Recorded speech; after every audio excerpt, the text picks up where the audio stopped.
Finding square of a three-digit number seems like a daunting task. Try this method to solve any square in less than 5 seconds.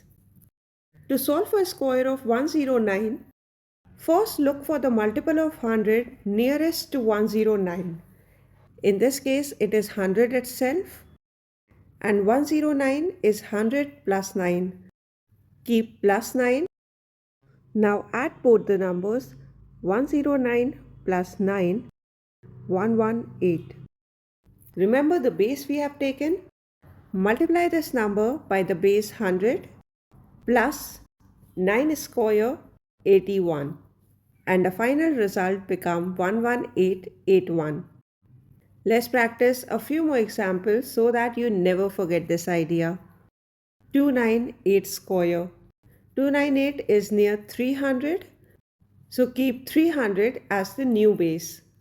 And 298 is 300 minus 2. Keep minus 2.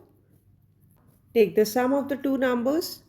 298 plus minus 2, 296. Multiply it by the base 300 plus minus 2 square 4. 296 into 300 become 88800, making the final result 88804. Let's move on to the last example.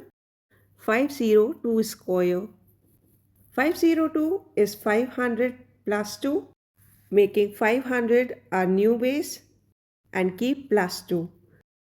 502 plus 2, 504. Multiply this by the base 500 plus 2 square 4. 252,000 plus 4, 252,004. For your own practice, take any three-digit number and find its square using this method.